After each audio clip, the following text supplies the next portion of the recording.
L'animatrice, en fait, elle est là pour stimuler les gens à faire des activités pour qu'ils puissent garder leur autonomie le plus possible, que ce soit cognitif, dans la motricité.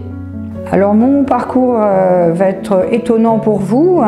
Au départ, en fait, moi j'ai fait une formation dans l'agriculture. Il y a eu la construction de cet établissement et en fait, ils cherchaient des gens pour faire agent de service. Donc il a fallu passer un concours. On a eu un entretien et en fait, j'ai été sélectionnée. Je mettais de temps en temps des petits ateliers. Moi, j'étais agent de service.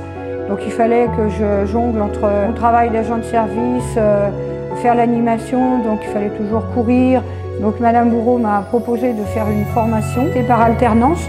Donc j'étais des semaines ici en tant qu'animatrice et agent de service et en même temps je faisais la formation pour avoir le diplôme d'animatrice en gérontologie.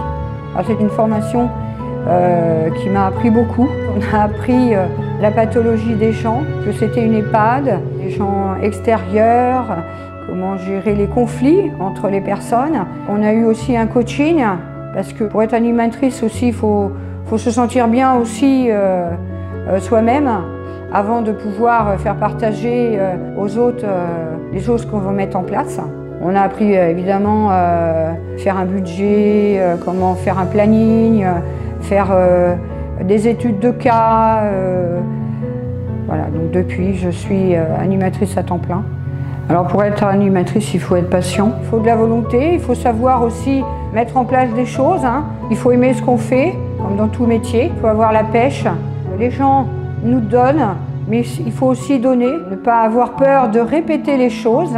L'humour est très important aussi dans l'animation. Chercher, tout ce que je fais, je cherche avant. Et il faut aussi avoir l'esprit d'équipe, parce que l'animateur ne peut pas travailler tout seul. Voilà, je fais généralement 3 activités dans la journée. Ce qui est important, c'est aussi le suivi individuel. C'est soit accompagner les gens à faire de la marche, c'est soit aussi les écouter, faire des jeux de mots individuels, soit regarder un album photo avec eux, reparler un petit peu de ce qu'ils ont vécu. L'accompagnement aussi, c'est pas forcément une activité, c'est aussi un sourire, c'est tenir la main. Moi, je vais vous le dire, ma journée, elle est gratifiante quand j'ai des sourires, quand j'ai des gens qui chantent. Un EHPAD, c'est aussi, il y a de la vie. Et des bêtises, ouais.